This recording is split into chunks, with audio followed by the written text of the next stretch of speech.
Hai teman-teman, kembali lagi di channel Coyora Stories. Yuk baca cerita yang berjudul This Love episode 28. Jangan lupa like, komen, dan subscribe ya.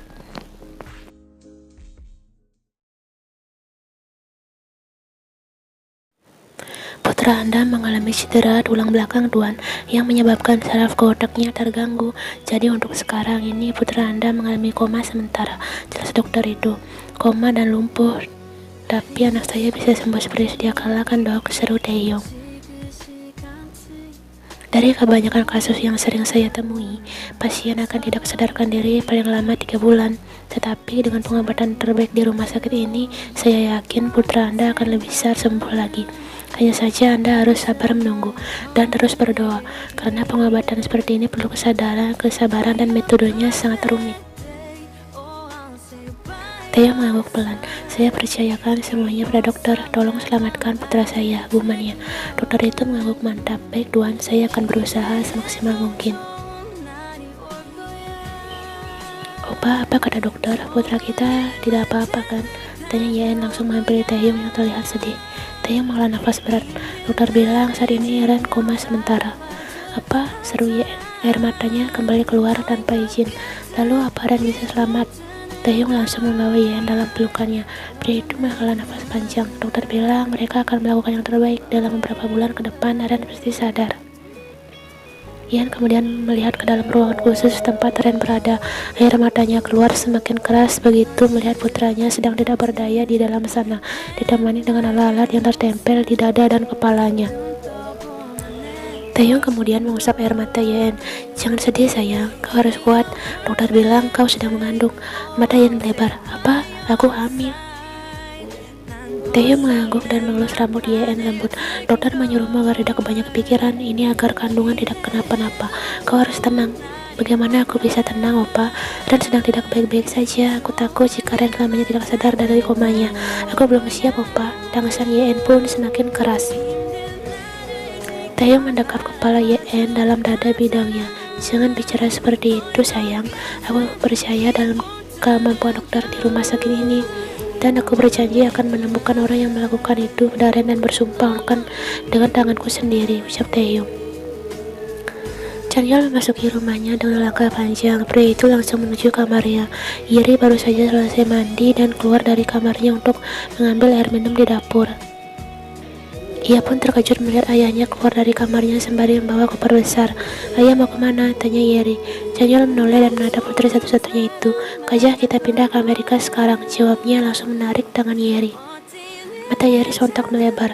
Apa? Amerika? Sekarang? Tapi kenapa ya? Kenapa sangat mendadak? Sudah, jangan banyak tanya, kau ikut saja, apa ucapan ayah. Yeri menggeleng dan langsung menepis tangan Chanyeol. Tidak mau, aku ingin di sini, aku tidak mau pindah ke Amerika. Chanyeol menghela nafas panjang dan kembali menarik tangan Yeri. Kali ini lebih kuat. Ayah, aku tidak mau.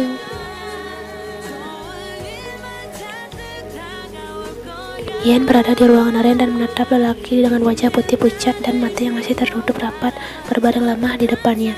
Wanita itu menggenggam erat tangan Ren yang terasa sangat dingin. Jangan tinggalkan Oma nih, kamu sangat ingin kita berkumpul bersama kan? Sekarang kamu harus kuat agar kita bisa berkumpul seperti keinginanmu. Kamu juga akan punya adik, kamu harus membantu Oma menjaga adikmu nanti Ren. Jangan tutup matamu terlalu lama. Taeyong mengusap-usap lembut punggung Yen berusaha membuat wanita itu merasa lebih tenang. Aku yakin Ren adalah lelaki yang kuat, dia pasti sadar dengan cepat. Guman Taeyong kemudian mengecup puncak kepala Yen. Opa, apakah pelakunya sudah ditangkap? Guman Yen pelan.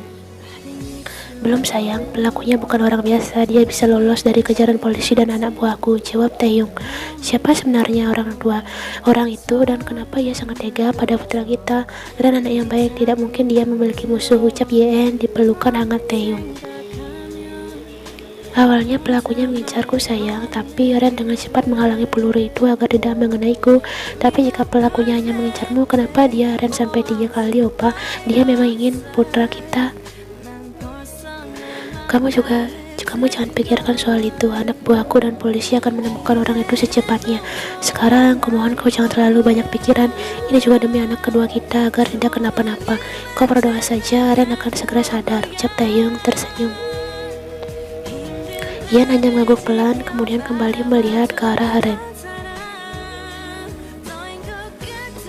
Taehyung dan Ian keluar dari ruangan Ren karena suster bilang tidak boleh berada di dalam terlalu lama dan banyak orang. Sehun pun datang bersama Jisoo di belakangnya. Bagaimana keadaan Ren? Untuk saat ini, Ren mengalami kerusakan saraf di tulang belakangnya dan menyebabkan saraf yang menuju ke otaknya terganggu. Jadi Ren koma sementara dan perkiraan dokter dia akan sadar paling lama 3 bulan, jelas Taehyung. Jisoo melihat Ian yang hanya menatap kosong dengan mata sembabnya.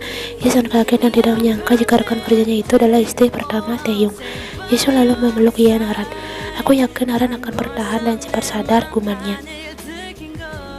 Ian mengangguk pelan, gumau Jisoo, gumannya pelan.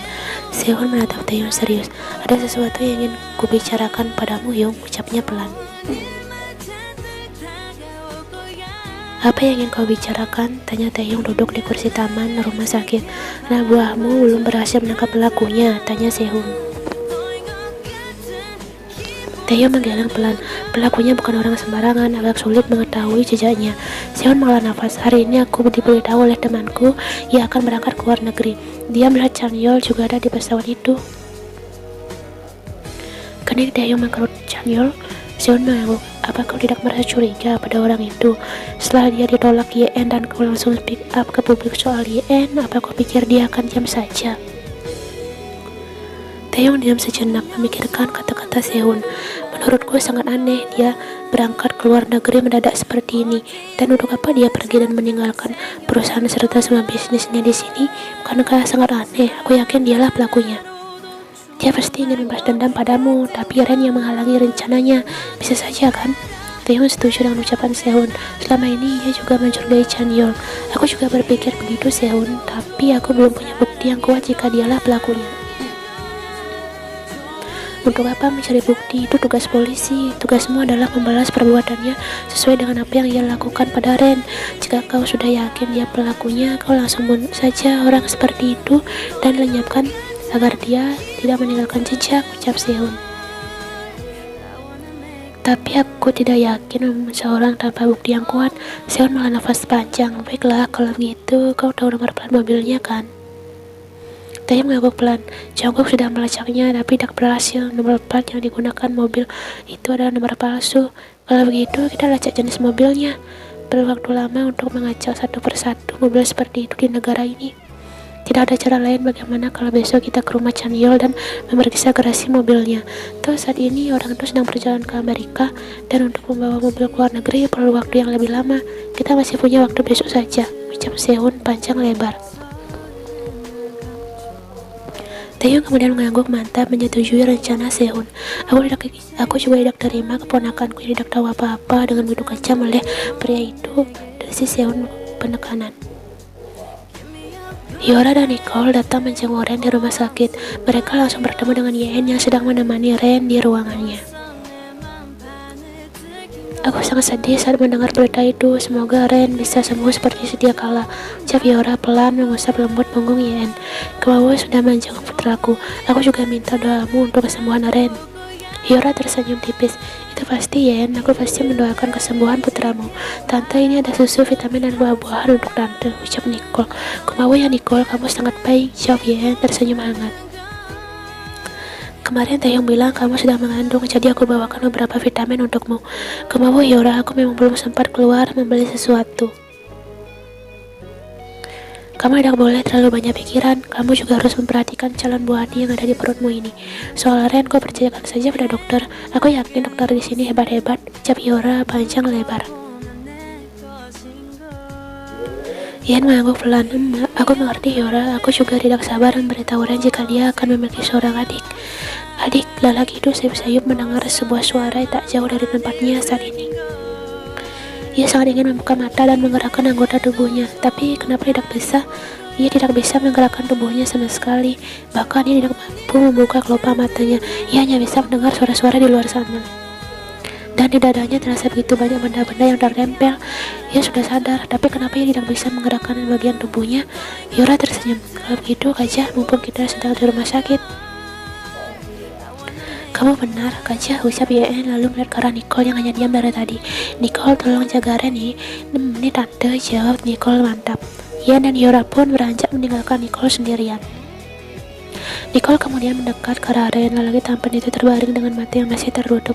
Sunpei, Nim, sadarlah, gumam Nicole lembut dan kemudian memegang tangan dingin Aren. Tante bilang ya sedang mengandung adikmu. Sunpei harus cepat bangun agar bisa bertemu dengannya, ucap Nicole lagi. Ren sebenarnya sudah sadar, ia bisa mendengar suara-suara di sekitarnya, tapi ia tidak mampu menggerakkan badannya. Jangankan menggerakkan tangan, buka kelopak mata pun ia tidak bisa. Entah sampai kapan ia akan seperti ini. Sunpei, kamu harus bangun. Aku ingin mengatakan kalau aku sangat menyukaimu. Meskipun kamu tidak membalas perasaanku, tapi aku ingin kamu mendengarnya langsung. Jadi cepatlah sadar, Sunpei. Aku sudah mendengarnya sekarang, Nicole. Nicole menatap lekat Aren yang masih tak bergerak sedikit pun. Ia benar-benar sedih melihat keadaan lelaki itu. Air matanya pun keluar dan menetes tepat di tangan Yen. Aren merasakan tetesan air jatuh di tangannya. Hei Nicole, kau sedang menangis. Aku sudah sadar, hanya saja aku tidak bisa bergerak sedikit pun. Sesuai rencana mereka kemarin, hari ini Taeyong dan Seon benar-benar mendatangi rumah Chanyeol. Kali ini mereka sudah mengajak Jongkook untuk bergabung. Rumah ini tampak dipenuhi oleh beberapa orang berbaju serba hitam. Mereka bertiga pun mulai mengintip dari dalam mobil tak jauh dari sana. Banyak sekali anak buahnya, gumam Jongkook. Ia sangat jelas bukan, ia tidak mungkin menyuruh anak buahnya berjaga seketat itu jika tidak ada apa-apa. Aku yakin dia telah melakukan sesuatu. Lalu bagaimana caranya kita masuk ke garasi mobil Chanyeol? Penjaganya sangat banyak, gumam Jongkook. Taeyong dan Seon kemudian menatap ke arahnya. Untuk inilah makanya kita mengajakmu. Sudah aku duga dari awal, perasaanku memang tidak enak. Kalian mengorbankanku, gumam Jongkook pelan. Kami tidak mengorbankanmu, hanya saja di antara kita hanya kaulah orang yang tidak terkenal. Coba bayangkan jika aku atau Taeyong yang masuk ke sana. Pasti mereka langsung tahu. Jongkook kemudian menghela nafas berat. Baiklah, lalu bagaimana caranya masuk ke dalam? Kau pura-pura jadi tukang servis mobil saja. Bilang pada mereka jika hari ini adalah waktunya mobil Chanyeol diservis.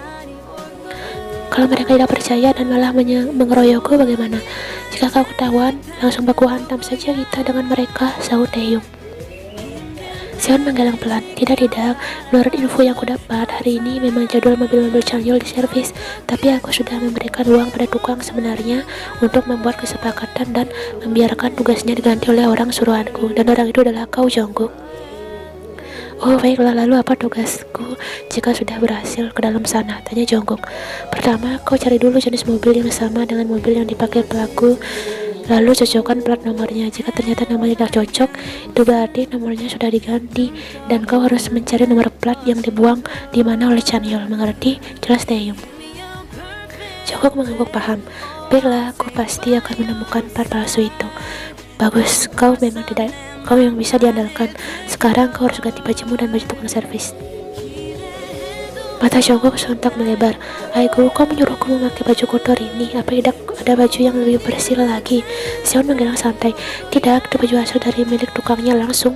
Jongkook menghela nafas dan dengan perasaan geli memakai baju kotor itu. Ayah, ceritakan padaku kenapa kita langsung pindah ke sini tiba-tiba, seru Yeri terus menangis dari tadi. Ayah ada urusan di sini, ucap Chanyeol pelan.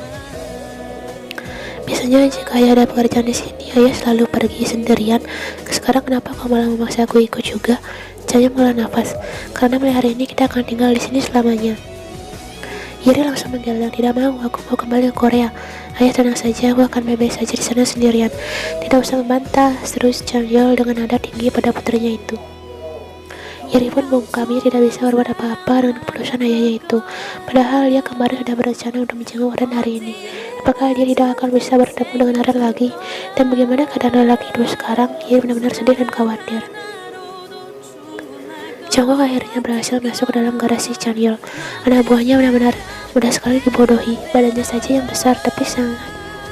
Jongkook melihat sekeliling dan ada begitu banyak mobil mewah terparkir di sana. Wah, Chanyeol memang bukan orang sembarangan. Gumam Jongkook mulai melihat plat mobil itu satu persatu, sampai matanya tertuju pada sebuah mobil hitam yang berada di paling pojok garasi. Kalau Jongkook sedikit mengkerut, mobil itu sangat mirip dengan mobil yang ia lihat pada kejadian waktu itu. Jongkook langsung mendekat dan melihat plat mobilnya dan nomornya berbeda. Berhitung menghela nafas panjang. Ini pasti mobilnya. Chanyeol sudah mengganti plat nomornya. Gumam Jongkook kemudian melihat ke dalam mobil. Samar-samar matanya melihat sebuah kotak berwarna coklat di kursi depan mobil itu. Rasa penasaran Jungkook pun semakin besar. Tapi bagaimana cara mengambil benda itu? Mobil ini terkunci. Gemarnya melihat sekitar. Siapa tahu ada alat yang bisa ia gunakan untuk memecah kaca mobil itu. Menurutmu apa Jungkook berhasil melakukan tugasnya? Taehyung mengangguk meskipun kadang bersikap bodoh, tapi dia tidak pernah gagal melakukan tugasnya. Sehun mengangguk paham dengan ucapan Taehyung, dan tak lama kemudian Jungkook sudah datang. Jungkook langsung masuk ke dalam mobil Taehyung dengan nafas terengah-engah. Bagaimana kau berhasil menemukan mobil dengan nomor plat yang kita cari? Tanya Sehun. Ada satu mobil hitam yang sangat mirip, tapi aku yakin nomor platnya sudah diganti. Ternyata dia cepat juga. Tapi aku menemukan ini di dalam mobilnya, ucap Jungkook membawa sebuah kotak berwarna merah. Sehun langsung membukanya. Nomor platnya, seru pria itu. Bagaimana bisa kau mengambil ini dalam mobil Chanyeol? Tanya Taehyung. Aku mengambil batu dan memecahkan kaca mobilnya. Untungnya para penjaga itu tidak ada yang mendengar suara pecahan kacanya. Jadi sebaiknya kita pergi saja dari sini sebelum mereka menyadari kaca mobil tuan mereka ada yang pecah. Wah, kau benar-benar hebat, Won Jeon, seru Sehun tersenyum dan mulai melajukan mobilnya. Oh iya, lalu bagaimana cara kita menangkap Chanyeol? Kau bilang dia sedang berada di luar negeri. Aku punya kenalan seorang detektif, dia termasuk detektif terbaik di dunia. Aku minta bantuannya untuk melacak keberadaan Chanyeol di sana. Jika dia sudah ditemukan, kita bertiga akan langsung susul dia ke sana, dan aku akan Jungkook mengaku paham. Setuju, perbuatannya memang harus dibalas. Setelah dari kantor, Taehyung langsung kembali ke rumah sakit. Taehyung masuk ke ruangan Aren dan melihat Yen sedang tertidur di sofa yang ada di ruangan itu. Taehyung menatap Ren yang masih terbaring di sana dengan mata yang tertutup rapat. Tangan Taehyung terulur dan memegang erat tangan di Ren. Cepat sadar nih agar kita bisa berkumpul bersama seperti keinginanmu, gumannya lembut. Ren bisa merasakan tangan hangat sedang memegang tangannya. Ayah, aku sudah sadar, tapi aku tidak bisa bergerak sedikit pun. Apa sebenarnya yang terjadi padaku, ayah? Ucapnya hanya bisa bicara dalam hati. Taehyung kemudian menoleh ke arah Yen dan mendekati wanita itu. Raut wajah Yen terlihat sedih, bukan raut wajah tenang yang biasa Taehyung melihat. Ia pun mengelus rambut Yen dan membuat wanita itu terbangun. Opa sudah pulang. Momen Yen langsung bangun dan duduk di samping Taehyung. Taehyung mengangguk. Kau sudah makan? Tanyanya menatap wanita itu. Sudah, ini aku juga belikan makan untuk Opa. Makanlah, ucap Yen lembut. Taehyung tersenyum tipis lalu mengecup kening Yen. Aku punya kabar yang menyenangkan untukmu. Harus ia terangkan. Apa? Aku sudah menemukan pelakunya. Mata Yen langsung berbinar. Jinja, siapa? Siapa, Opa? Beritahu aku, seru wanita itu memegang erat lengan Taehyung. Taehyung tersenyum kemudian menunjuk bibirnya. Ais, di saat seperti ini jangan bercanda, Opa, ucap Yen kesal. Yen menatap bibir pink milik Taehyung dan tanpa basa-basi langsung dengan lembut. Taehyung tersenyum lalu memeluk erat pinggang Yen.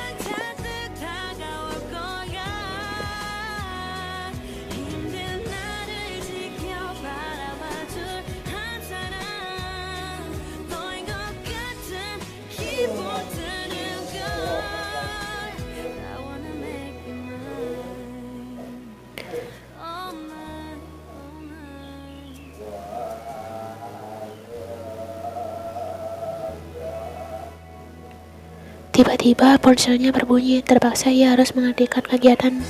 Sebentar ya sayang, ucap Taehyung pelan lalu meraih ponselnya di saku celana. Yen hanya mengangguk pelan dan merapikan kembali rambut serta pakaiannya.